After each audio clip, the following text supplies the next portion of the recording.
का छठा दिन है, इसलिए आज हम सुनेंगे माँ कात्यायनी की कथा। इस दिन माँ दुर्गा के कात्यायनी रूप की पूजा की जाती है। कहा जाता है कि माँ कात्यायनी की पूजा करने से व्यक्ति को अपनी सभी इंद्रियों को वश में करने की शक्ति प्राप्त होती है। धर्मशास्त्रों के अनुसार माँ कात्यायनी ने ऋषि कात्यायन के घर पुत्री के रूप में जन्म लिया था। इसी कारण माता का नाम कात्यायनी पड़ा। देवी माँ के इसी स्वरूप ने महिषासुर नाम के दानव का वध किया था। इसलिए माँ कात्यायनी को महिषासुर मर्दानी के नाम से भी जाना जाता है। पौराणिक कथा के अनुसार कात्यायन ऋषि ने माँ भगवती को पुत्री के रूप में पाने के लिए कठोर तपस्या की। महर्षि कात्यायन की तपस्या से प्रसन्न होकर माँ भगवती ने उन्हें साक्षात दर्शन दिए। कात्यायन ऋषि ने माता को अपनी मंशा बताई। देवी भगवती ने उन्हें वचन दिया कि वो उनके घर पुत्री के रूप में जरूर जन्म लेंगी।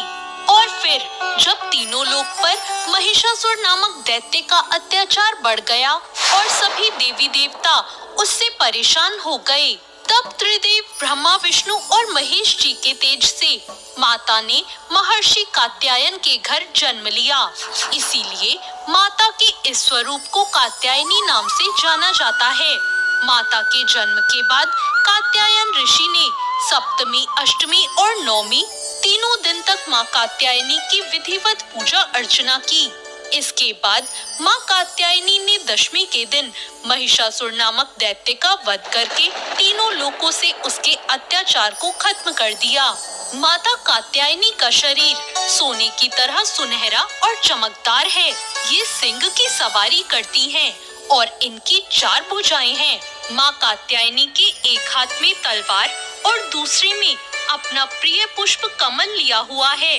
उनके अन्य 2 हाथ वर मुद्रा और अभय मुद्रा में हैं। माता कात्यायनी की पूजा करने के लिए सुबह जल्दी उठ जाएं और स्नान आदि करके नित्य कर्मों से निवृत्त हो जाएं। फिर देवी की तस्वीर या मूर्ति को एक चौकी पर स्थापित कर दें। एक हाथ में पुष्प लें और माँ के मंत्रों का जाप करें। इसके बाद फूल को माँ के चरणों में चढ़ाएं।